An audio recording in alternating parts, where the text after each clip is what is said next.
Halo, selamat pagi, selamat siang saudara mahasiswa. Berhubung 2 minggu ini kuliah kita adalah kuliah dengan metode daring maupun online, maka untuk pertemuan kali ini atau pertemuan kedua, kita menggunakan media yaitu YouTube. Nah, pertemuan kedua ini kita akan membahas tentang penyajian data. Di mana penyajian data itu ada dua, yaitu penyajian data secara kualitatif dan penyajian data secara kuantitatif. Sebelum melanjutkan materi, kita belajar tentang penyajian data. Apa sih yang kita pelajari? Yang pertama, kita dapat menjelaskan penyajian data dalam bentuk tabel. Yang kedua, membuat dan menginterpretasikan dalam bentuk tabel. Yang ketiga, menjelaskan penyajian dalam bentuk diagram. Dan yang keempat, membuat dan menginterpretasikan penyajian data dalam bentuk diagram. Penyajian data kualitatif.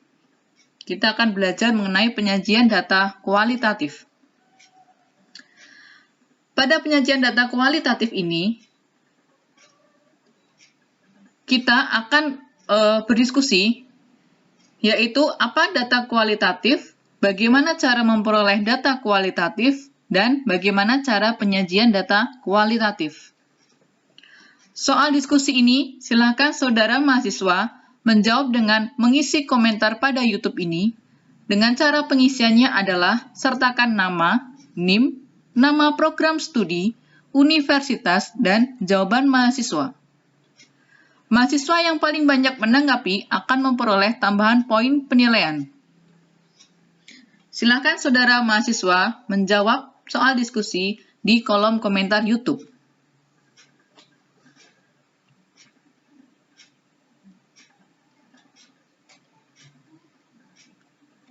Yang pertama kita pelajari adalah penyajian dan interpretasi data.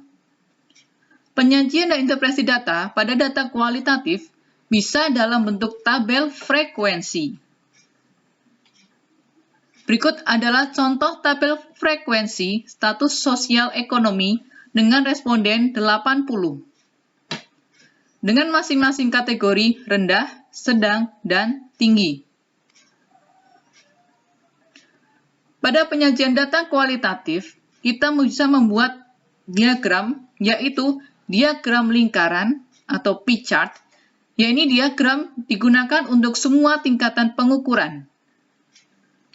Rumus untuk menentukan kategori wilayah, yaitu N kecil dibagi N besar dikali 100%. Di mana N kecil adalah frekuensi tiap kategori dan N besar adalah jumlah keseluruhan data. Yang kedua, bisa kita gunakan diagram batang.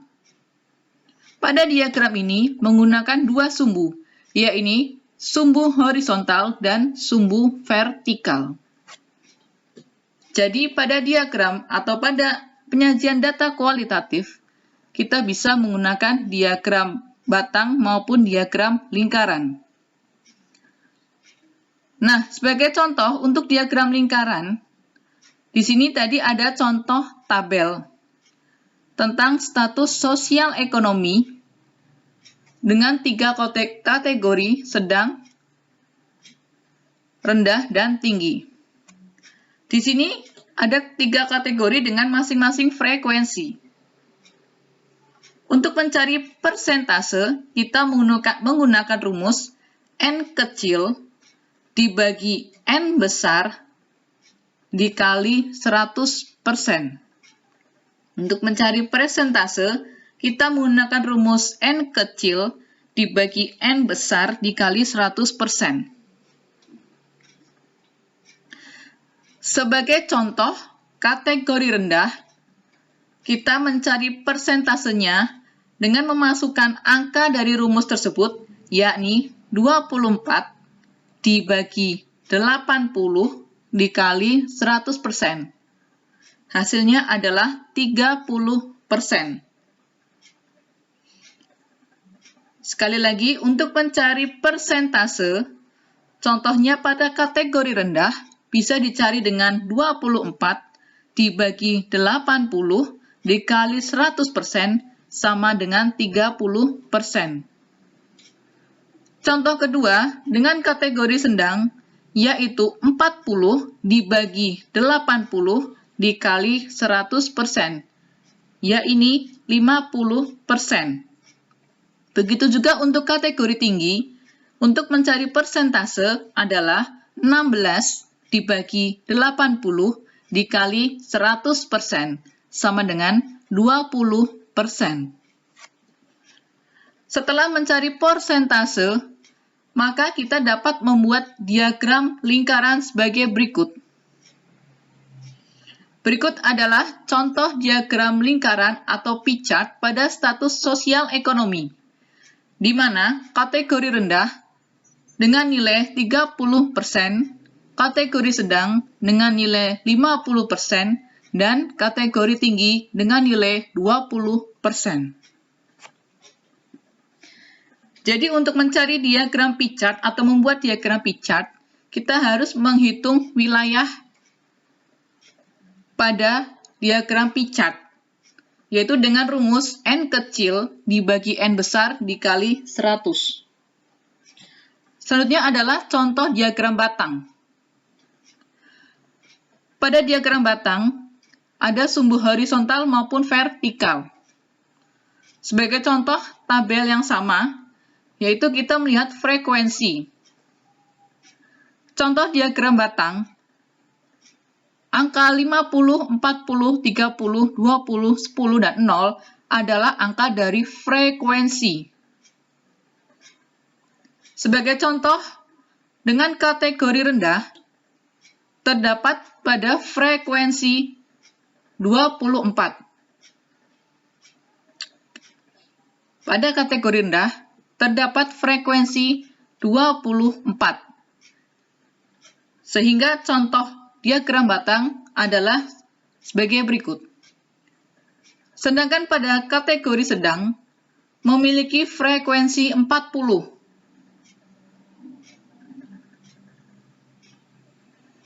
Sehingga, di dalam diagram batang, diagramnya menunjukkan angka 40. Begitu juga dengan tinggi, dengan memiliki frekuensi 16. Sehingga, dalam penyajian data kualitatif, bisa digunakan dengan bentuk diagram, yaitu diagram lingkaran dan diagram batang. Diagram lingkaran digunakan untuk semua tingkatan pengukuran. Sebelum membuat diagram lingkaran, kita harus menghitung kategori wilayah dengan rumus N kecil dibagi N besar dikali 100. Baik, saudara mahasiswa, kalau tadi kita sudah mempelajari tentang penyajian data kualitatif, silakan kalau ada yang bertanya di kolom komentar, atau bisa ditanyakan saat pertemuan minggu depan. Kalau sudah efektif, silakan ditanyakan apabila ada materi yang kurang jelas. Kita mulai tentang penyajian data kuantitatif. Nah, kalau penyajian data kuantitatif ini adalah penyajian data dalam bentuk angka. Kalau tadi interpretasinya, kalau penyajian data kualitatif adalah dalam bentuk kalimat, kalau sekarang penyajian data kuantitatif dalam melakukan kesimpulan atau interpretasi data dalam bentuk angka. Dalam penyajian data kuantitatif itu dilakukan penyederhanaan data. Penyederhanaan data dilakukan dengan berbagai langkah. Yang pertama, mencari nilai pengamatan terkecil dan terbesar dengan rumus rank sama dengan nilai observasi terbesar ditambah 0,5 dikurangi nilai observasi terkecil dikurangi 0,5. Yang kedua, menentukan banyaknya kategori atau kelas yang akan dibuat dengan rumus K sama dengan 1 plus 3,322 log N. Langkah yang ketiga, menentukan interval dari kategori dan kelas yang telah dibentuk dengan rumus I sama dengan R per K sama dengan H min L per K, di mana I sama dengan interval kelas, H sama dengan nilai observasi tertinggi ditambah setengah unit pengamatan terkecil, L sama dengan nilai observasi terkecil ditambah setengah unit pengamatan terkecil, dan K sama dengan banyaknya kelas. Langkah yang keempat, membuat tabel distribusi frekuensi dengan tahap A. Menentukan batas kelas nyata dan semu. B.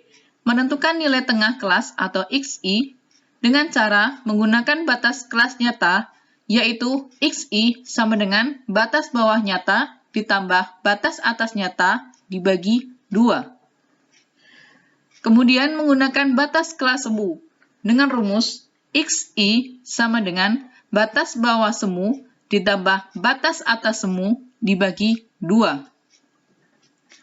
Selanjutnya adalah menentukan frekuensi absolut atau FI, dan D. Menentukan frekuensi relatif atau FREL. Pada contoh soal, diketahui ada 80 data nilai mahasiswa program studi bisnis digital kelas BD 19A.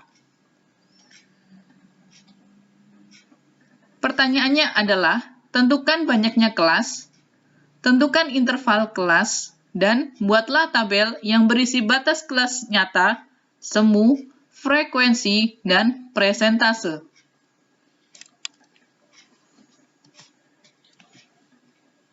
Cara menjawabnya adalah sebagai berikut. Kita mencari banyaknya kategori atau kelas yang akan dibuat dengan rumus K sama dengan 1 plus 3,322 kali log N. Kita masukkan angka, yaitu 1 plus 3,322 log 80. 80 ini adalah banyaknya data. Ada 80. Kemudian kita hitung 1 plus 3,322 dikali 1,90. 1,90 diperoleh dari log 80 pada tabel logaritma. Log 80 nilainya adalah 1,90. Kita ambil 2 angka di belakang koma. Kemudian kita hitung. 1 ditambah 6,312. 6,312 diperoleh dari 3,322 dikali 100,90. Sama dengan 7,312 kelas. Untuk mencari kelas, maka bilangannya harus bilangan bulat, sehingga 7,312 dibulatkan menjadi 8 kelas. Di dalam mencari kelas, pembulatan ke atas.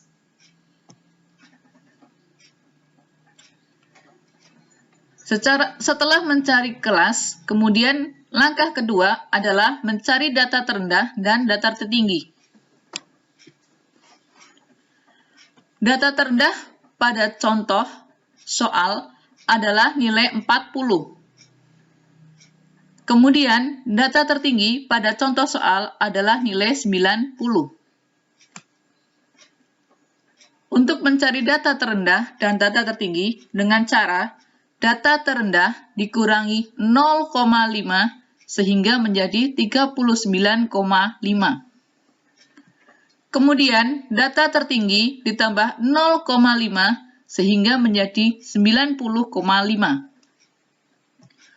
Setelah memperoleh nilai akhir, kemudian 90,5 dikurangi 39,5 menghasilkan 51. Maka untuk interval kelas adalah 51 dibagi 8. 8 ini adalah banyaknya kelas. Jadi 51 dibagi 8. 8 adalah banyaknya kelas, sehingga menghasilkan 6,375 interval. Dibulatkan menjadi 7 interval. Setelah kita menghitung banyaknya kelas dan juga menghitung data terendah dan data tertinggi, kemudian kita membuat tabel distribusi frekuensi. Di mana pada tabel distribusi frekuensi terdapat 3 kolom yang berisi tentang batas kelas nyata, batas kelas semu, frekuensi, dan persentase. Pada batas kelas nyata, nilai 39,5 diperoleh dari data terendah dikurangi 0,5. Kemudian, rentan nilainya ditambah dengan hasil dari 7 interval.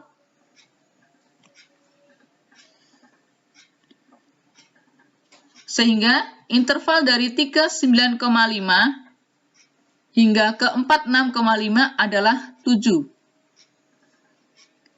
Jadi untuk membuat interval batas kelas nyata, 39,5 ditambah 7 sama dengan 46,5. 7 adalah hasil dari interval. Kemudian batas kelas nyata yang kedua, yaitu 46,5 ditambah 7 sama dengan 53,5. Lakukan perhitungan batas kelas nyata dengan metode yang sama pada langkah 1 dan 2. Kemudian batas kelas semu diperoleh dari nilai terkecil pada data ditambah 8. 8 adalah kelas. Sehingga nilai terkecil 40 ditambah 8 sama dengan 48. Kemudian untuk batas kelas semu yang kedua, 49 ditambah 8 sama dengan 57. Lakukan perhitungan batas kelas semu untuk kelas berikutnya dengan metode yang sama pada batas kelas semu 1 dan 2. Untuk mencari frekuensi, kita melihat contoh soal.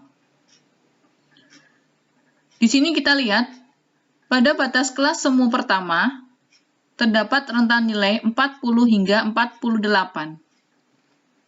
Untuk mencari frekuensi, kita melihat contoh soal. Pada contoh soal ini, kita cari nilai yang termasuk antara rentan nilai 40 sampai 48. Kita hitung 1, 2, 3, 4, 5,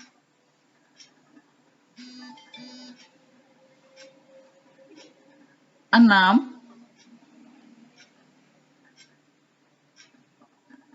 7,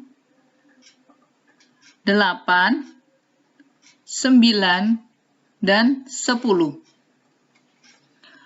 Untuk itu, batas kelas semu dengan 40 sampai 48 terdapat 10 frekuensi,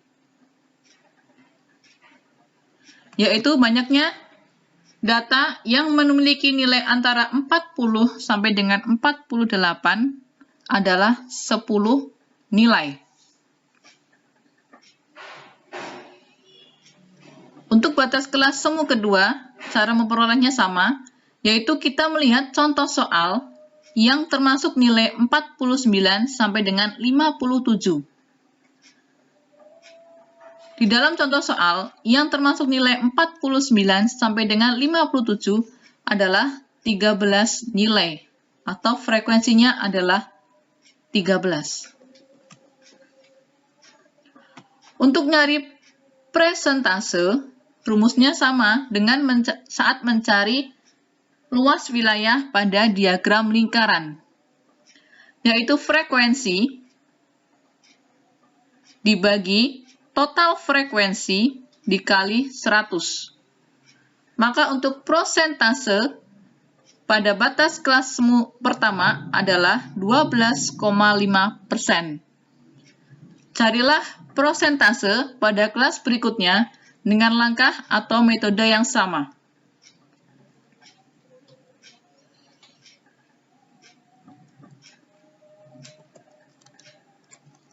Setelah Anda mempelajari bagaimana cara mencari batas kelas, interval, dan membuat tabel distribusi frekuensi, kita selanjutnya akan belajar mengenai penyajian dan interpretasi data pada data penyajian kuantitatif.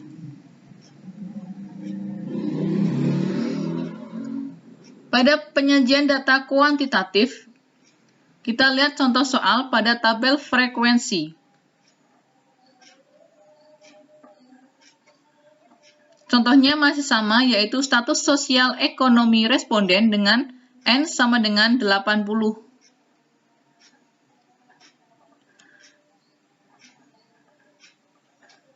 Di mana pada penyajian data kuantitatif, itu bisa kita gunakan berbagai macam diagram atau grafik. Salah satunya dengan histogram. Ini adalah contoh diagram histogram. Di dalam contoh diagram histogram ini, ada contoh telah tersedia angka kelas interval nilai ujian, limit kelas, dan frekuensi. Setelah itu kita membuat diagram histogram. Dengan angka yang berada di sebelah kiri adalah data frekuensi atau angka frekuensi. Sedangkan pada angka yang di bawah adalah angka nilai ujian atau limit kelas. Buat diagram sesuai angka tersebut. Contoh, limit kelas pada kelas pertama 50,5 sampai 55,5. Maka kita membuat diagram di angka 50,5 sampai dengan 55,5 dengan frekuensinya 2. Kemudian, pada limit kelas kedua memiliki limit kelas 55,5 sampai dengan 60,5 dengan frekuensi 3. Kemudian kita gambarkan antara 55,5 sampai dengan 60,5 dengan frekuensi 3. Untuk menggambar diagram histogram, dilanjutkan dengan contoh yang telah dijelaskan. Kemudian, di dalam penyajian data kuantitatif juga bisa menggunakan poligon frekuensi.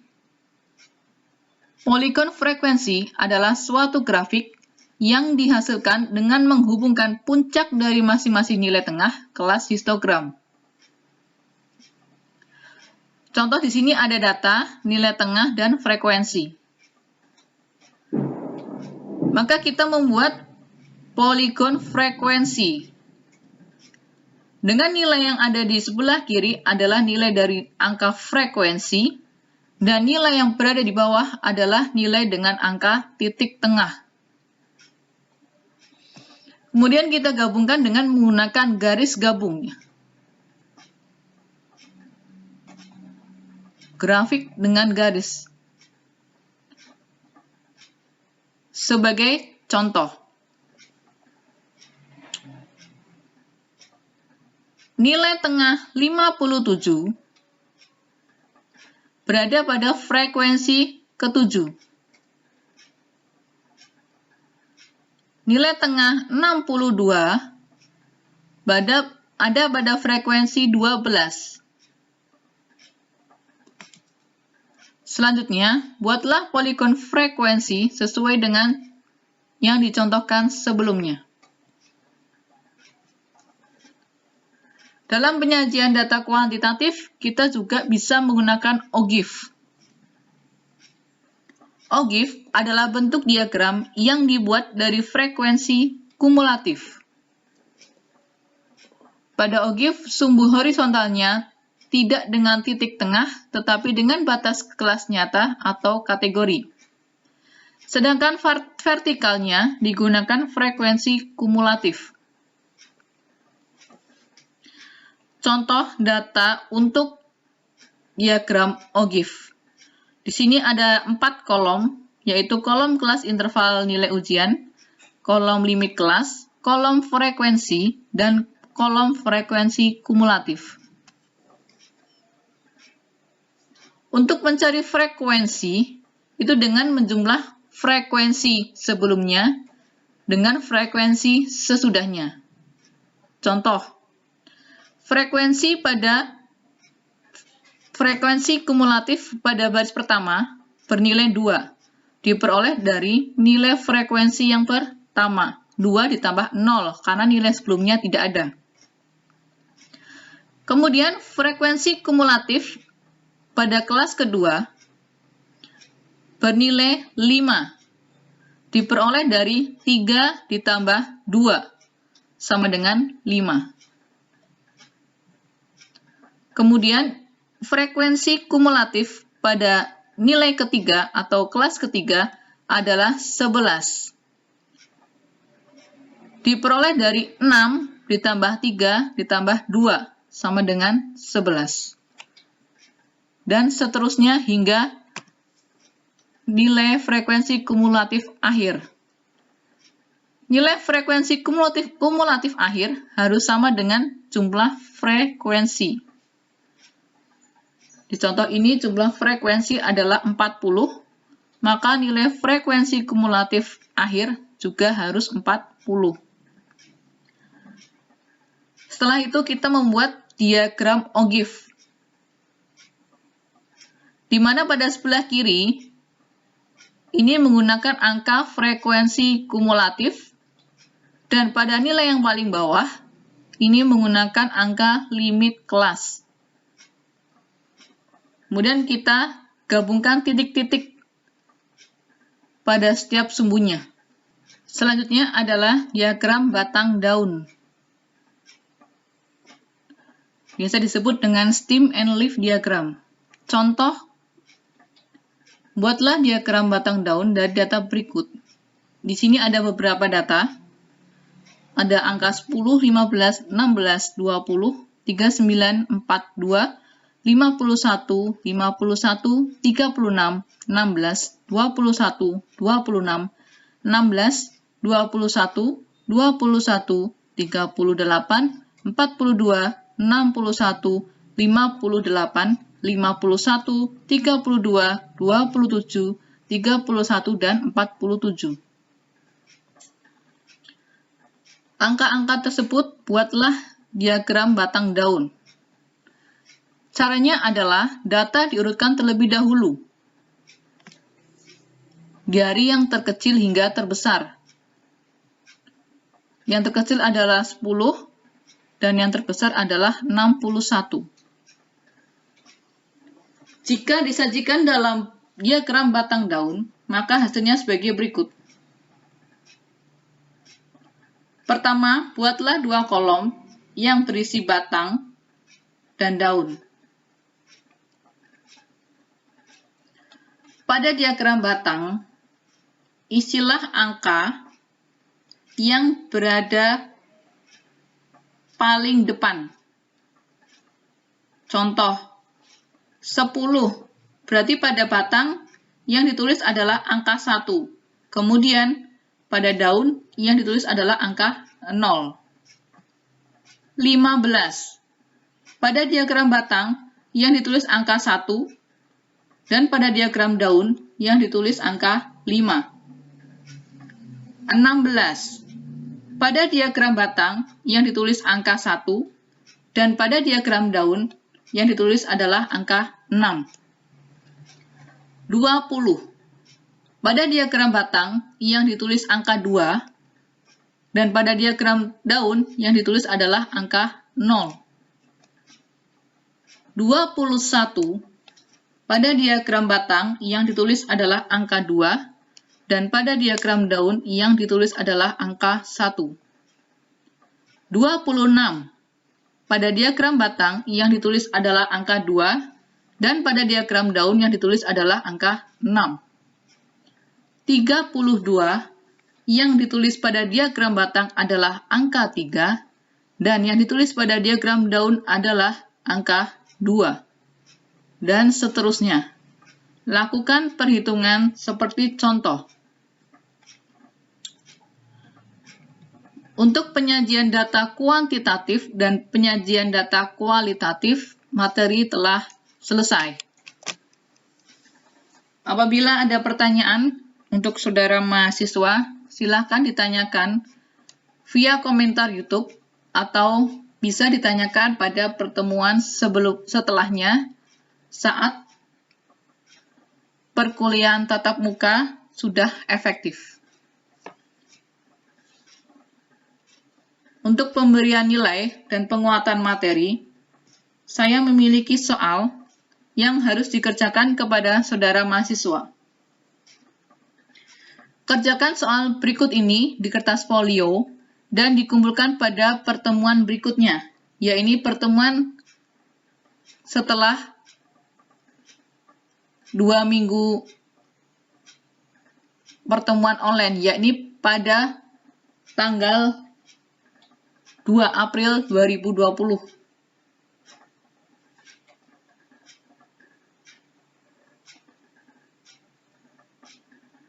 Pada tanggal 1 April 2020. Pertanyaannya adalah, berikut ini adalah data mahasiswa yang hadir untuk mengikuti perkuliahan pada 20 hari terakhir di program bisnis digital. Data mahasiswa tersebut disajikan lengkap pada tabel di bawah ini. Yang dicari adalah, tentukan banyaknya kelas. 2. Tentukan interval kelas. 3. Buatlah tabel frekuensi yang berisi batas kelas nyata, batas kelas semu, frekuensi, dan presentase. Dan yang keempat, buatlah salah satu diagram atau grafik yang kalian pahami. Jika soal maupun tugas maupun diskusi kurang jelas, silakan ditanyakan melalui forum komentar di YouTube ini atau bisa menghubungi via WhatsApp